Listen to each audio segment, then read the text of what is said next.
오늘도 하나님의 행복이 여러분과 함께 하시기를 주 이름으로 축원합니다.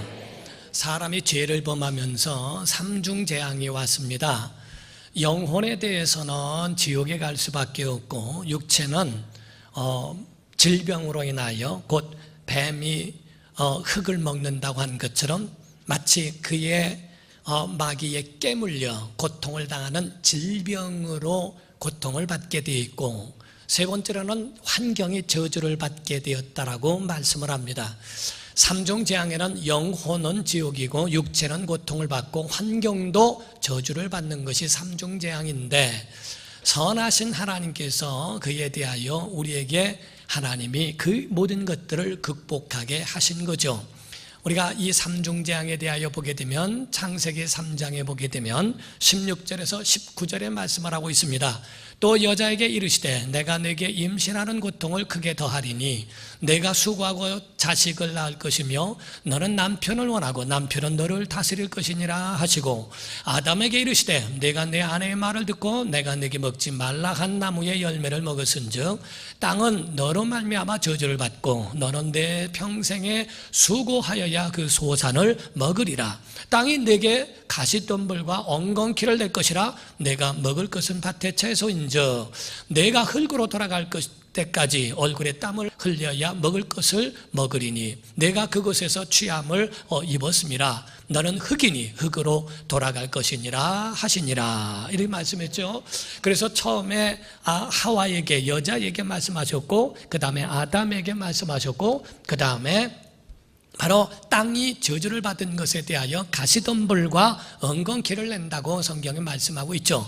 이것이 바로 사람에게 다가오는 삼중재앙이면, 삼중축복에 대해서는 예수 그리스도께서 바로 이 땅에 오셔서 하나님의 뜻을 쫓아 우리의 모든 죄악을 담당하셔서 십자가상에서 우리의 모든 죄도 담당하고 병도 담당하고 우리의 저주를 다 가져가신 것을 말씀하시므로 삼중재앙을 바로 삼중 축복으로 인하여 이를 극복하게 하신 것을 말씀합니다. 그래서 성경이 말씀하기를 이사야서 53장 5절에서 6절은 그가 찔림은, 예수님을 말하죠. 그가 찔림은 우리의 허물 때문이요 그가 상함은 우리의 죄악 때문이라. 그가 징계를 받음으로 우리는 평화를 누리고 그가 채찍에 맞음으로 우리는 나음을 받았도다. 우리는 다 양 같아서 그릇 행하여 각기 제 길로 갔거늘 여호와께서는 우리 모두의 죄악을 그에게 담당시키셨도다. 그러니까 우리의 죄를 담당하셨다는 거죠. 우리의 죄악을 예수 그리스도께서 다 담당하심으로 십자가에 다 해결하셨다는 것을 말씀을 하는 겁니다. 그러므로 마태복음 8장 16절과 17절에 말씀을 합니다. 저물매 사람들이 귀신 들린 자를 많이 데리고 예수께 오거늘 예수께서 말씀으로 귀신들을 쫓아내시고 병든 자들을 다 고치시니 이는 선지자, 아까 말씀한 이사야죠. 이사야를 통하여 하신 말씀에 우리의 연약한 것을 친히 담당하시고 병을 짊어지셨도다 함을 이루려 하심이더라 라고 말씀합니다. 그러므로 예수께서 십자가에 죽으시는 그것이 우리의 죄악에 대한 모든 부분을 다 지불하신 것이고 다 담당하신 것이라고 그렇게 성경이 우리에게 증거하고 있습니다. 그러므로 우리에게 다가온 삼중 축복이 뭡니까? 요한3서 2절에 보게 되면 사랑하는 자여 내 영혼이 잘됨같이 내가 범사에 잘되고 강건하기를 내가 간구하노라 라고 되어 있습니다. 예수 믿으면 영혼이 잘되게 되어 있습니다. 영혼이 잘된 만큼 육체도 건강하게 되어 있고 모든 환경도 다시 주 앞으로 또 옳은 길로 돌아올 줄로 믿습니다. 이와 같이 하나님이 우리의 영혼을 천국으로 인도하시며 육체는 건강하게 하시며 모든 범사는 형통한 길로 인도해 주셨다는 것을 말씀하는데, 우리가 한 가지 잊지 말아야 할 것이 있어요. 그것은 하나님이 계시고 함께 하시는 그러한 에덴 동산이라 할지라도 마귀가 개입하게 되면 불행으로 인도될 수 있다는 겁니다. 하나님이 계시면 평화가 되고 복이 되지만은 마귀가 개입하니까 그것이 바로 불행이 되어지고 얼마나 많은 고통이 찾아오는지 이것을 아셔야 한다 이 말이에요. 그래서 예수께서 오셔서는 복음으로 살리고 키우고 고친다고 하시는 것처럼 예수께서 다니시면서 많은 사람들에게 눌렸던, 마귀에게 눌렸던 모든 자들에게서부터 자유하게 하시고 고쳐주시는 일들을 행하심으로 구원도 이루게 하셨고 생명도 있게 하시며 은혜와 사랑으로 말미암아 치유와 회복의 역사가 있었던 줄로 믿습니다. 예수님 계시는 곳마다, 예수께서 가시는 곳마다 놀라운 역사가 일어나고 기적의 역사가 일어났어요. 예수님이 머무시는 곳마다 하나님의 놀라운 능력들이 다 나타나셨습니다. 사람이 머무는 곳에서는 어떠한가? 히틀러와 네로 같은 사람이 가는 곳마다, 머무는 곳마다는 살상이 일어났어요. 사람을 죽였고 사람을 해롭게 만들었었지만은, 그러나 예수께서 가시는 곳곳마다 얼마나 생명의 역사와 은혜의 역사가 있으셨는가. 예수께서 이 땅에 오셨을 때는 아버지의 뜻을 이루러 오셨습니다. 얼마나 정말 쉴 새 없이 일하셨는지 몰라요. 그러다가 잠깐 정말 어떠한 상황에 조금 혼자 계시거나 할 동안에는 피곤하셔서 잠을 청하실 수밖에 없는 그러한 부분을 말씀합니다. 성경의 마태복음 8장 23절에서 24절을 보면 배 오르심에 예수님은 말하는 거죠. 제자들이 따랐더니 바다에 큰 놀이 일어나, 광풍이 일어납니다. 배가 물결에 덮이게 되었으되 예수께서는 주무시는지라. 그 풍랑이 일어나고 바람이 일어나고 어마어마한 가운데 있는데도 예수님은 배에서 주무셨다라고 되어 있습니다. 마가복음에 그렇게 더 자세하게 이야기를 하고 있었어요. 그와 같이 예수께서 고물에서 베개를 베고 주무시는 만큼 얼마나 피곤해 있었는가.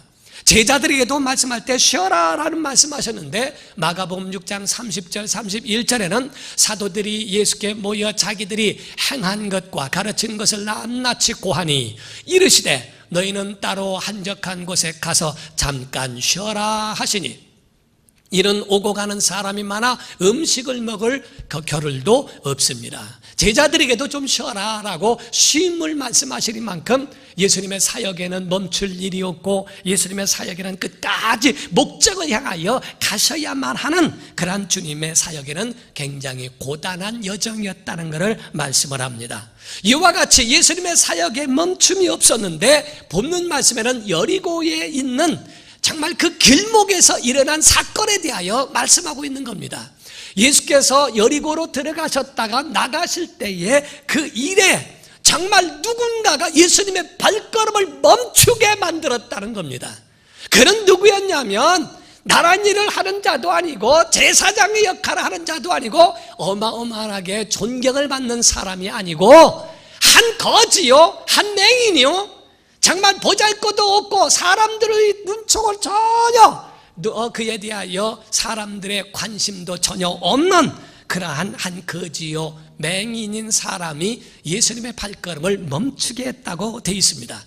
여러분이 오늘 읽으셨던 것처럼 다시 한번 보게 되면 46절부터 보면 그들이 여리고에 이르렀더니 예수께서 제자들과 허다한 무리와 함께 여리고에서 나가실 때에 디메오의 아들인 맹인 거지 바디메오가 길가에 앉았다가 나사렛 예수시란 말을 듣고 소리질러 이르되 다윗의 자손 예수여 나를 불쌍히 여기소서 하거늘 많은 사람이 꾸짖어 잠잠하라되 그가 더욱 크게 소리질러 이르되 다윗의 자손이여 나를 불쌍히 여기소서 하는지라 라고 이렇게 말씀을 하죠. 그 가운데 막 소리를 높여서 예수님을 불러댑니다. 나를 불쌍히 여겨달라고 그렇게 불러대는데, 자 49절부터 뭐라고 말씀합니까? 예수께서 머물러 서서 그를 부르라 하시니 그들이 그 맹인을 부르며 이르되 안심하고 일어나라 그가 너를 부르신다 하매 맹인이 겉옷을 내버리고 뛰어 일어나 예수께 나오거늘 예수께서 말씀하여 이르시되 내가 무엇을 하여 주기를 원하느냐? 맹인이 이르되 선생님이여 보기를 원하나이다. 예수께서 이르시되 가라 내 믿음이 너를 구원하였느니라 하시니 그가 곧 보게 되어 예수를 길에서 따르니라. 지금은 좀 아멘 좀 합시다. 여러분 정말 우리 하나님, 선하신 하나님, 우리 주님은 작은 자의 고통을 외면하지 아니하시는 분입니다. 여러분의 기도를 외면하지 않습니다. 여러분의 힘들고 어려운 것을 외면하지 않는 분이십니다. 작은 거지요 맹인인 사람인 아무 보잘것없는 사람의 목소리라도 주님은 외면하지 아니하시고, 권력자여 공권력 있고 힘 있는 사람의 목소리를 주께서 그들의 말을 기울여서 멈추심이 아니라 한 작은 자의 목소리, 그 작은 거지의 목소리도 주님을 멈추게 하는 것은 주님의 우리의 눈물을 외면하지 아니하시고 우리의 작은 신음과 작은 기도를 외면하지 않는 선하신 분이신 줄로 믿습니다. 출애굽기 6장 2절에서 5절을 보면 말씀을 합니다.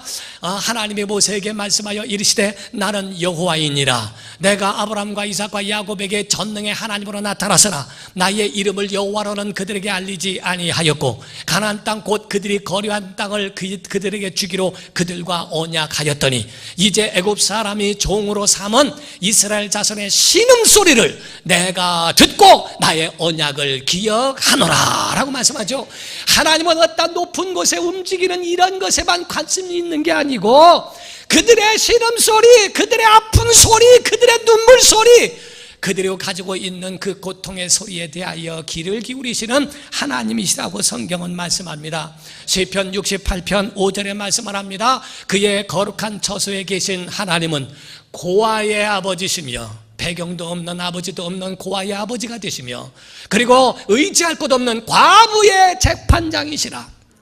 사람들은 세상은 있는 자 편이고 세상은 가진 자 편에 있을지라도 하나님은 정말 과부의 재판장이 되셔서 그들을 그 공의로 인도하시리라고 하는 하나님의 말씀을 증거하고 있는 겁니다.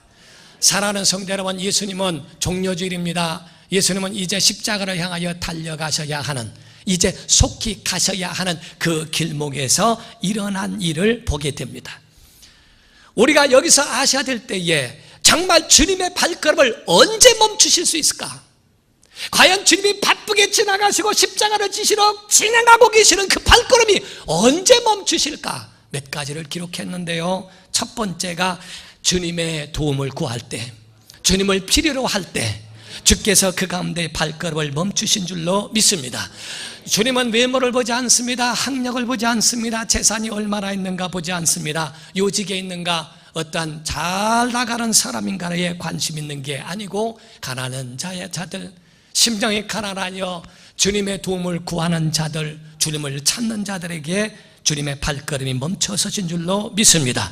두 번째는 주님의 긍휼하심을 요청하고 부르짖을 때에 대하여 말씀하고 있어요. 나를 불쌍히 여겨달라고 요청을 하면서 하나님 앞에 막 부르짖듯 몸부림쳐 부르짖습니다. 이사야서 58장 9절에 말씀을 합니다. 내가 부를 때는 나 여호와가 응답하겠고 내가 부르짖을 때에는 내가 여기 있다 하리라 라고 말씀했죠. 어린아이가 잠자다가 깨어서 엄마라고 부릅니다. 그때에 그 소리를 듣고 하면은 거기에 안심하고 잠을 자는 어린아이처럼 바로 주님을 부르면, 하나님을 부르면 나 여기 있다 하고 하나님이 우리에게 응답해 주시겠다고 말씀합니다. 이사야서 55장 6절에서 7절은 말씀을 합니다. 너희는 여호와를 만날 만한 때에 찾으라. 가까이 계실 때에 그를 부르라 라고 되어 있어요. 악인은 그의 길을 불의한 자는 그의 생각을 버리고 여호와께로 돌아오라. 그리하면 그가 긍휼히 여기시리라. 우리 하나님께로 돌아오라. 그가 너그럽게 용서하시리라. 사람이 실수를 범하고 힘든 일이 있고 어려운 일이 있을지라도 그 가운데 하나님께로 돌아오라. 하나님은 그들을 용서하시고 그들을 품어주신다라고 약속을 하셨습니다. 우리 주님을 필요로 여길 때, 긍휼을 원할 때, 세 번째로 예수 이름을 사용할 때입니다. 그래서 예수 이름을 부를 때 주님은 그 발걸음을 멈추신다라고 되어 있어요. 다윗의 자손 예수여 나를 불쌍히 여기소서 라고 말하죠. 성경에 보면 요한복음 14장 13절과 14절에 말합니다. 너희가 내 이름으로 무엇을 구하든지 내가 행하리니 이는 아버지로 하여금 아들로 말미암아 영광을 받으시게 하려 함이라. 내 이름으로 무엇이든지 내게 구하면 내가 행하리라 이렇게 말해요. 예수 이름으로 구하면, 우리가 어디를 멀리 갔을 때에 이보쇼라고 하면은 그냥 관심이 없습니다. 아무개시 하고 그 이름을 부르면 누가 내 이름을 부르고 내가 나를 아는가, 그게 관심을 갖듯이 바로 정말 예수의 이름을 부를 때 주께서 그의 발걸음을 멈춰 서셔서 그에게 관심을 베풀어 주셨어요. 사랑하는 성도 여러분, 오늘 본문 말씀에 이 소경이라고 하는 이 맹인 바디메오에게 특이점이 있습니다. 오늘 두 가지를 말씀드리고자 하는 거예요. 함께 은혜를 나누고 함께 거기에 대해서 생각해 보자 하는 겁니다. 이에 대하여 다른 것이 아닙니다. 주님을 만나서 큰 은혜를 입어 보지 못했던 눈을 다시 눈을 떠 보게 된 은혜를 보게 되죠. 그거를 정말 맛보게 되죠. 그런데 하나님만 역사하신 것이 아니고 그에게도 믿음의 용기가 있었다 이 말이에요. 사랑하는 성도 여러분, 제가 누차 말씀드리고 설명하지만은 빛도 있어야 되고 눈도 있어야 보이는 겁니다. 빛이 없고 눈만 있어도 보이지 않으며 빛이 있어도 눈이 없으면 볼 수가 없습니다. 밥상을 차려놨어도 차려놓을 만한 음식이 없어도 굶어야 하고 음식이 있어도 먹을 수 있는 자격이 없거나 또한 그것에 대하여 먹으면 소화가 되지 않고 탈이 나면 먹지 못하는 것, 배고픈 건 똑같습니다. 하나님의 은총을 베풀어 주신 것도 중요하고 내가 그 은총 받기 위하여 나아가는 믿음의 용기도 중요하다는 거죠. 여기서 지금 보면은 다른 성경에도 비슷한 말씀들, 그 가운데는 두 맹인이라고도 나오고 여기서는 맹인 하나를 이야기하고 있는데 그게 거의 같다고 주장하는 학자들도 있습니다. 만일 두 사람이 같다 할지라도 그 가운데 이 한 사람이 몸부림쳐 주 앞에 간구하고 한 그 믿음의 용기 있는 자에게 은혜를 베풀어 주신 것이지, 그 앞에 구하지도 아니하고 하나님의 은혜를 구하지도 않은 자에게 하나님이 역사해 주거나 그에게 은총을 베푸실 이유가 없는 거예요. 첫 번째는 믿음의 용기를 갖기를 주의 이름으로 축원합니다. 사랑하는 성도 여러분, 우리가 볼 때에 성공자들의 공통점이 뭡니까? 포기하지 않는 것과 낙심하지 않는 겁니다. 낙심할 수 있는 상태에서도 낙심하지 않습니다. 그리고 절대 포기하지 않습니다. 성공자들의 공통점은 포기하지 않는 거예요. 스파르타의 한 장군이 자기 아들과 검술 연습을 시키고 있을 때에 아이의 칼이 짧은 것으로 인하여 불평합니다. 내 칼은 짧다고 불평하고 있는 그 아들에게 장군이 이야기했답니다. 사랑하는 아들아, 칼이 짧은 것을 불평하지 말고 한 걸음 더 전진하여라 라고 얘기했다고 그래요. 우리가 힘들고 어려울 때에 한 걸음 더 전진하라, 힘들고 낙심하지 말고 포기하지 말고 전진해. 하나님이 우리에게 명령하신 그 명령은 바로 한 걸음 더 나아오라는 말씀입니다. 좋은 일에 왜 방해가 없겠습니까? 좋은 일에 왜 어려움이 없겠습니까? 왜 좋은 일에 고난이 없겠는가? 고난도 오고 장애물도 있고 방해의 세력들은 우리의 좋은 것들을 질투하는 일들이 굉장히 많습니다. 성경의 어느 곳을 보더라도 전부가 다 여기에 대하여 질투와 정말 역적 방해들은 전부 다 있었어요. 다 극복한 사람들이죠. 이 맹인에게도 똑같습니다. 자기의 처지가 거지요, 앞을 볼 수도 없는 핸디캡이 있기 때문에 이 가운데에 주님께 나아간다고 하는 것은 역부족입니다. 사람들도 많고 이 가운데 예수님 앞에 자기를 노출시킨다는 것은 이거는 불가능한 일일 수도 있습니다. 그리고 거기다가 사람들이 저지시키고 그에 대하여 꾸짖고 뭐라고 합니다. 그런데 이 맹인은 어떻게 했는가? 오늘 본문 말씀은 48절의 말씀을 하고 있죠. 많은 사람이 꾸짖어, 많은 사람들이 그랬다는 거죠. 잠잠하라 하되 그가 더욱 크게 소리를 질렀어요. 이르되 다윗의 자손이여 나를 불쌍히 여기소서. 많은 사람들이 저지시킵니다. 많은 사람들이 시끄럽다, 왜 자꾸 떠들고 그러느냐 하고 소리를 지르는 그 맹인을 저지시키는데도 그런 더 소리를 높였다고 되어 있어요. 여러분 속에 힘들고 어렵습니까? 그 가운데 여러분 강해질 필요가 있어요. 공은 세게 찬 만큼 강하게 나가게 되어 있습니다. 공은 튀기는 만큼 세게 튀기면 더 떠오르게 되어 있죠. 용수처럼 누른 만큼 튀어나게 되어 있어요. 힘들고 어려운 만큼 여러분 한 걸음 전진하기를 주 이름으로 축원합니다. 삭개오라는 사람도 마찬가지예요. 삭개오라는 사람도 그 가운데에 그에 대한 아주 불편한 자기의 몸에 키가 작다고 되어 있어요. 예수님을 만나러 갔지만 키도 작고 그리고 주변 사람들이 너무 많아 예수님을 볼 수 없었다고 되어 있습니다. 그래서 누가복음 19장 1절에서 4절을 보게 되면 말씀하기를 여리고로 여리고로 들어가 지나가시더라. 삭개오라 이름하는 자가 있으니 세리장이요 또한 부자라. 3절에 그럽니다. 그가 예수께서 어떠한 사람인가 하여 보고자 했지만 키가 작고 사람이 많아 할 수 없어. 앞으로 달려가서 보기 위하여 돌무화과 나무에 올라가니 이는 예수께서 그리로 지나가시게 되밀어라. 이렇게 말했죠. 다시 말하면 키가 작아서 약점이 있고 어려워서 갔더니 사람이 너무 많아서 오늘날 교회 오더라도 주님을 만나러 온다고 하는 마음의 목적이 있음에도 불구하고 사람 때문에, 자기 자신의 약점 때문에 나아가지 못하고 그 가운데 머물러 있는 사람들이 얼마나 많으냐는 겁니다. 이 사람에게 대하여 주께서 너를 부르신다라고 얘기했더니 자기의 겉옷을 벗어버립니다.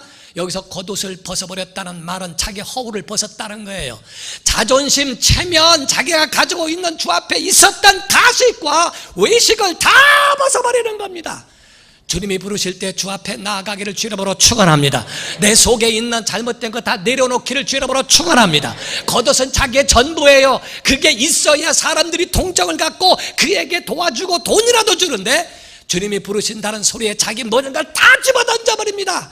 주님 앞에 나아가기 위해서는 어떠한 체면과 어떠한 자존심도 그 앞에 막지 못하도록 다 내려놓은 것에 대하여 이야기합니다.